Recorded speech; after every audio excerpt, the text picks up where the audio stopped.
그 배필의 원리, 지난 시간에 이어서 우리 교수님들께서 참 그 마치 쪽집게 그 핵심의 말씀들을 지적해 주셨습니다.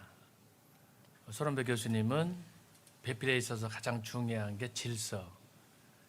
하나님께서 남자와 여자를 선택하여 세우셔서 가정을 이루었을 때 사실 이 질서, 남자와 여자, 남편과 아내가 질서를 지키면 사랑, 순정 이런 말씀들이 필요하겠습니까? 안 하니까 그걸 아시고 이렇게 계속해서 사랑하고 복종하고 이렇게 말씀을 주셨고요.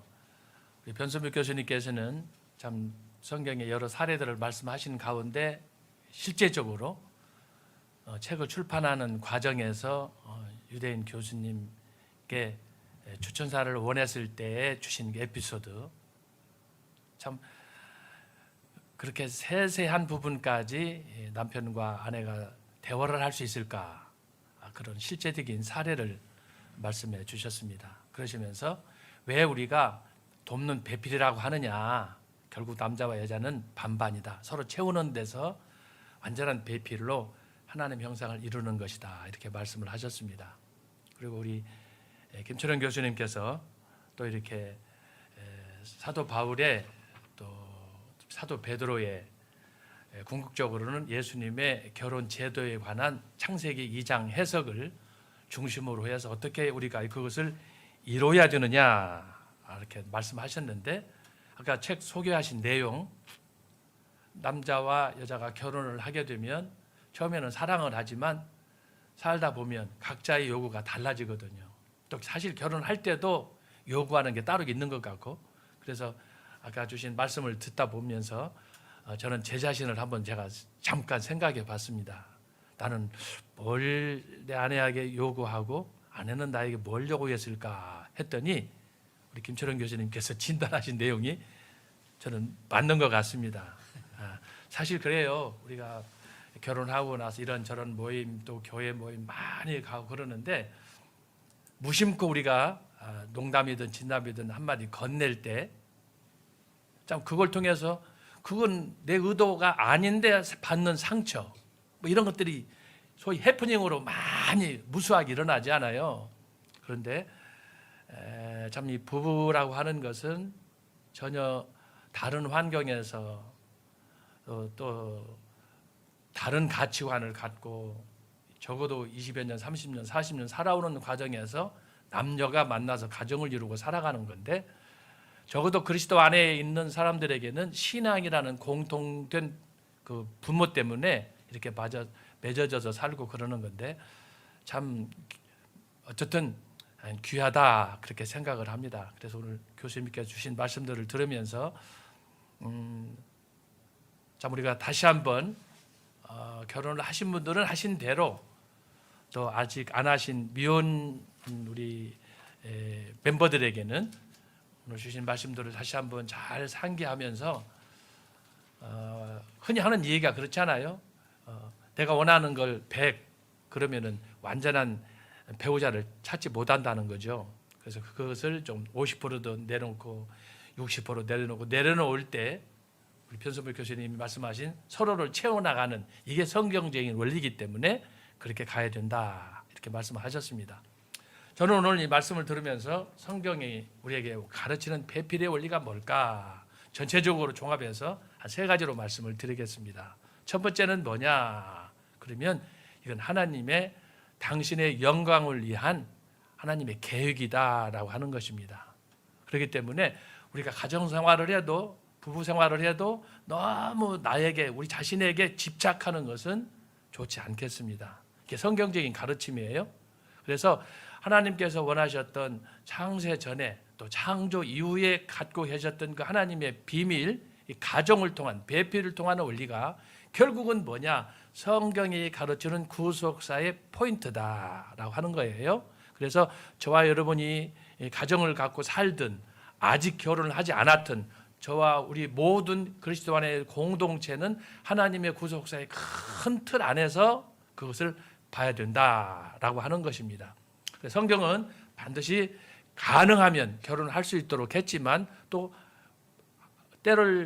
때로는 안 해도 되는 사도 바울과 같은 그런 사례를 통해서도 보여주고 있는데, 어쨌든 가능하면 하나님의 말씀을 명령을 붙잡고 배필을 찾고 가정을 통해서 하나님의 그 뜻을 이루는 것이 필요하다고 하겠습니다. 자, 그래서 먼저 배우라는 큰 틀을 하나님의 관점, 성경적인 관점에서 봐야 된다. 성경 찾아보겠습니다. 이사야서 43장 7절입니다. 자, 이사야서 43장 7절입니다. 43장 7절입니다. 자, 다 같이 읽겠습니다. 무릇 내 이름으로 일컫는 자, 곧 내가 내 영광을 위하여 창조한 자를 오게 하라. 그들을 내가 지었고 만들었느니라. 여기에는 모든 사람이 포함됩니다. 아직 교회를 다니지 않고 하나님을 믿지 않는 사람일지라도 그들에게 모두에게는 하나님이 그들을 향한 뜻이 있기 때문에 어쨌든 지구촌에 살고 있는 모든 사람들에게는 결국 창조의 목적이 하나님께 있기 때문에 우리가 하나님 창조자를 기억하는 것이 매우 좋다라고 하는 것입니다. 그래서 이 구속사의 원리, 하나님의 창조의 원리에서 우리가 배필을 봐야 된다. 그런 면에서 볼 때 어디서 태어났건 환경이 어떻건 상관없이 일단은 하나님의 이 창조 목적을 위해서 우리가 살아가는 것이 중요하다라고 하는 것입니다. 두 번째는 뭡니까? 그런데 하나님께서 이렇게 저와 여러분을 선택하여 가정을 이루고 그렇게 하셨는데, 중요한 두 번째 원리는 구속사에서는 내가 하나님을 사랑하는 것이 아니라 하나님이 나를 사랑했다. 그렇게 해서 바로 예수님과 성도 간에, 예수님과 교회 간에 신령한 결혼이 맺어졌다라고 하는 것입니다. 성경 찾아보겠습니다. 요한복음 15장입니다. 요한복음 15장 16절입니다. 자, 여기 보시면, 자, 이거 포도나무 비유예요. 어떤 면에서 하나님의 사랑과 선택에 관한 압축된 내용인데, 자, 여기 구속사에 있어서 중요한 질서를 여기서 말씀하는 거예요. 솔메 교수님께서 말씀하셨잖아요. 자, 내가 왜 존재하느냐? 내가 어떻게 해서 하나님의 자녀로, 예수님의 신부로 이렇게 놀라운 특권을 누리며 살아갈 수 있느냐? 라고 하는 것을 여기서 보여줍니다. 너희가 나를 택한 것이 아니요 내가 너희를 택하여 세웠나니 이는 너희로 가서 과실을 맺게 하고 또 너희 과실이 항상 있게 하여 내 이름으로 아버지께 무엇을 구하든지 다 받게 하려 함이니라. 그렇습니다. 그래서 하나님께서는 우리 모두에게 구원의 은혜를 베풀어 주시고 또 우리로 하여금 영원한 생명을 누리도록 하셨지만은, 여기에서 우리가 자칫 되지도 않고 된 줄로 생각하면 안 된다는 가르침을 가르쳐 주는 거예요. 그래서 우리 성도들은 내가 신앙생활 하면서도 여기서 말씀하신 것처럼 하나님의 구원의 뜻과 섭리, 거기에 기초해서 우리가 살아가야 된다라는 소위 구속사의 원리, 십자가의 원리를 우리가 잊어서는 안 되겠습니다. 저는 이 말씀을 자주 제가 마음속으로 묵상하면서 반복하면서 저는 은혜를 받습니다. 그렇습니다. 주님이 나를 택했기 때문에 내가 이만큼이지, 만약에 내가 주님을 택해서 산다고 나는 아마 개판 5분 전 됐을 겁니다.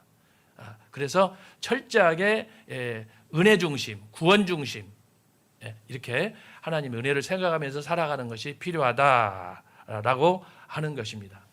세 번째로 들고 싶은 것은 뭐냐 그러면, 성경에서 가르쳐 주시는 배필의 원리가 꼭 남자와 여자 둘만의 관계는 아니다라고 하는 거예요. 왜냐하면 하나님께서 우리에게 구속사를 가르쳐 주실 때 남녀 배필을 통해서도 가르쳐 주지만, 이 하나님의 구속사의 비밀이 아주 다양한 방식으로, 예를 들면 부자 간에, 예를 들면 친구 간에, 예를 들면 주종 간에, 이런 다양한 방식으로 이 하나님께서 원하시는 구속사의 비밀이 나타났습니다. 그 나타난 비밀이 요한복음 3장 16절에서 말씀하시는 하나님이 세상을 이처럼 사랑하사, 그 세상을 사랑하는 모습이신데, 그 사랑하는 모습이 우리가 하나님의 사랑을 다 이해를 못해요.